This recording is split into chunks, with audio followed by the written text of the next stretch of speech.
But I don't know if you can understand from watching this process, this is why I paint completely paint the underpainting before I lay in the color, because I'm not, I mean, I am thinking about laying in the color, but I don't have to think about which direction the light is coming and the shadows are falling. All of that has already been laid in and worked out ahead of time. And I can just focus on color theory at this point and blending the colors to make them look proper. They're pretty good. Yeah, the other thing that's suffering is my yard. Thank goodness I live in the desert and it's not like it can be a jungle, but actually it's actually kind of a jungle right now. There's some surprisingly tenacious weeds that grow in the desert. And then we had in September, they had a lot of rain over there. So there was this growth period, and I have lawn flamingos that are now kind of lost in the lawn. That's my tacky outside decor. I have a friend that said that he saw one time these people, when he was walking around his neighborhood, they had lawn flamingos and they had all different sizes. And so I'm gonna do this. I got these at the dollar store, and so they're really bad. But I've seen some nicer ones, and they're all different sizes. And he said that there was one place they had little baby ones that appeared one day. And then each day or every week you'd walk by and they would all be in bigger. Yeah, they'd all be in different positions and they would switch them out, little different sizes and stuff, and I thought that's great. I love that. And I'm really building up the vermilion colors right now so that you can see what it looks like after many layers, how the color starts contrasting. I'm going to leave the back end of it so you can see what it looked like when I first started as opposed to... Okay, now I'm going to go back in and grab some dark. I kind of like this burgundy by itself.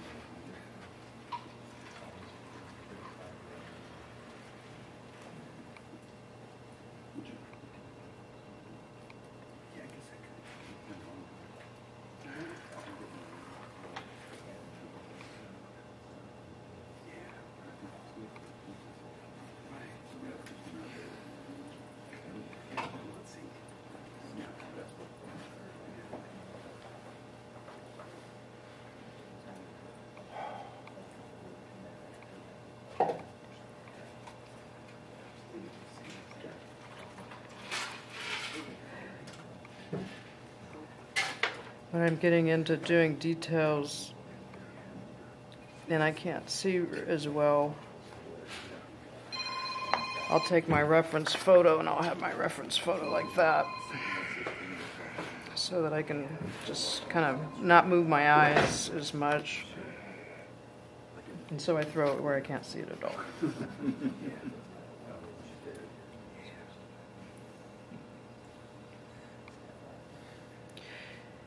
And then there becomes a point where you, like in the case of this particular photo, you just want to put it away.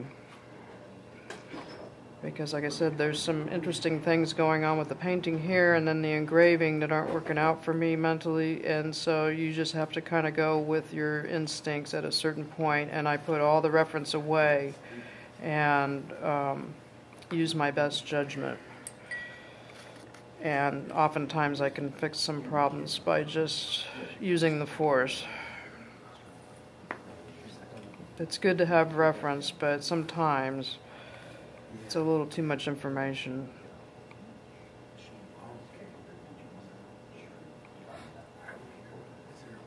Okay, I think that's a good difference right there. Maybe I'll just put a little dark in there.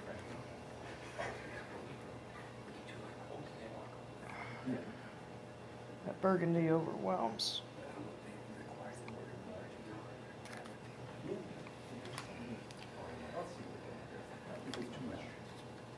It's really wet.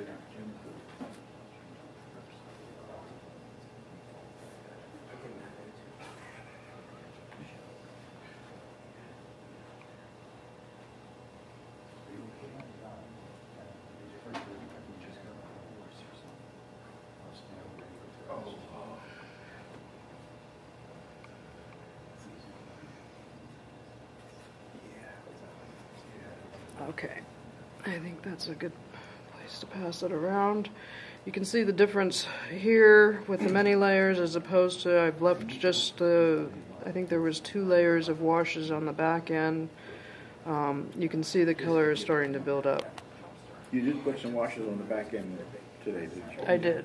I thought there was a slight color there the last time. Yeah, and on the pants too. There's a couple of washes on the pants, and I've left those just to show, you know, how much it really takes to build it up.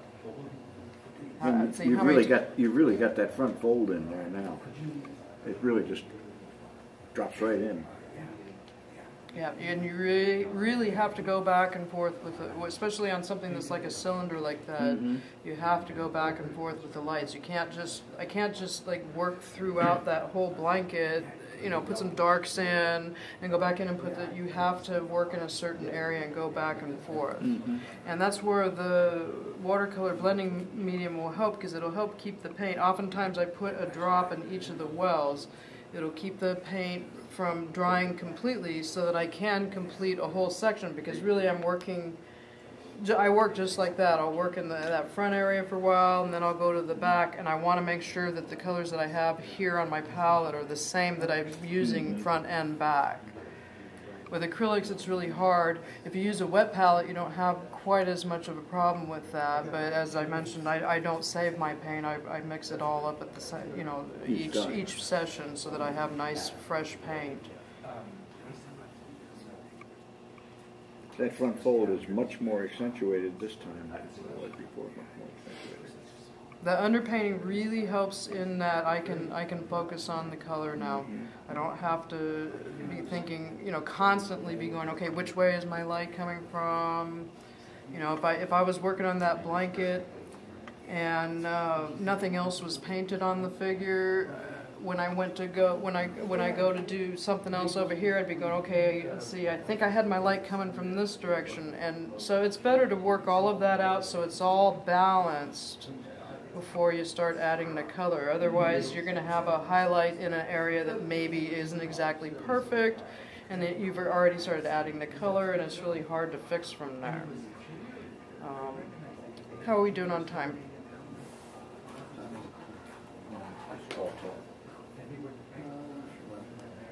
Okay, so let's see. Let me put some dramatic dark in, and then we'll call it a day. Let's see if I can bump that up. I think really just another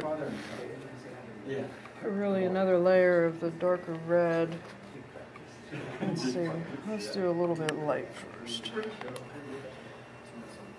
Now, if you want something to dry faster, then you don't grab any of the painting medium.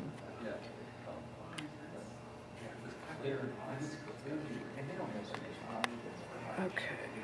Is that medium or extender, or are they used concurrently? It's the same thing, okay. Really. That's what I'm asking. Yeah. Yeah, it's a medium, but it'll extend the drying time. Sometimes they market it as extender on acrylic. It's the same thing. Okay. It really is. And there's, yeah, you can call it the same thing. I mean, you can call it different things, but it's a medium and extender. In the case of like water or acrylics and watercolors. I haven't actually used it with watercolors. I've just used it with the acrylics. I've used Liquitex extender when I've tried to thin down acrylics for spray painting. Right, I use Flowy acrylics. Are you using, is it a gel medium extender or a liquid like this? Liquid? Yeah. But it basically keeps the airbrush from socking up all the time when you're using acrylics. Acrylics in an airbrush can block up the... It does. You have to constantly be cleaning it. Yeah. Years ago, all you had was that, you know, for the acrylics, all you had was like that gel extender that came in the tube, you know? That stuff was nasty. No, this is actually a liquid. Milky liquid, but it's a liquid. So the wonder of the modern world is that they keep coming out with these, you know, new mediums and pigments, and it's fun. It is time consuming to try all of them. This last year I've been goofing around with a lot of different things as I wanted to see how these paints worked with each other. Because I really couldn't imagine they really wouldn't be compatible, because they're basically acrylics. The only one I was worried about was the Vallejos and that. Vallejo is a little different, isn't it? It is a little different, and when you're painting with all the different paints, you can see and feel the differences.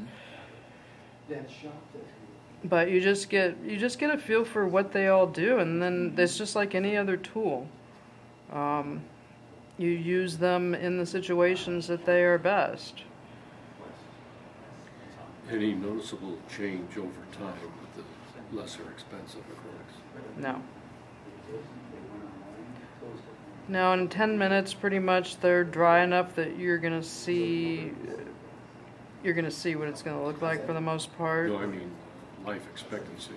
I haven't had any color issues, and I haven't had, so far, I haven't had any chipping or anything going on. That is my main concern, is compatibility issues with the binders and the pigments. I keep wondering, you know, if someday I'm going to walk in and all the paint is like in crumbles, you know, and so far I haven't seen that happen. And believe me, I live in an environment that if that sort of thing was going to happen, it would have happened in the last 3 years. And so far, I haven't looked in my cabinet and seen any like colorful dust in there or anything. So, yeah, it's a whole new world living in the desert like that. All these paints that I've had for many, many years in California, like living in San Diego and in Central California and all, I've been able to keep paints for many, many years. Well, you can't do that in the desert. It's not, you know, everything. I'm finding I have to go through every year and clean out stuff that I've had. Okay, I think that's got a little difference. Let me just put a little highlight on there. The food's the same way. Anything like that has oils in it, like potato chips or, you know, stuff like that, I have to go through the cupboard. This is the time of year that I go through the cupboards and clean everything out, because everything goes stale and gets that rancid, oily flavor. And we're not home a lot, so I'll buy stuff and it'll sit in the cupboard for a while, and then you go in and go, oh, I think I have some potato chips. Oh, that's bad.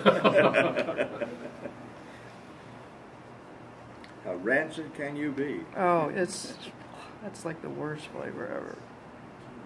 Like flour. I mean, the flour goes rancid. Well, the problem with flour is the bugs. You have to keep it all sealed. But anything with oil in it is the first to go. All right. What do you think? Has that got a good demonstration there? The video doesn't do it justice, but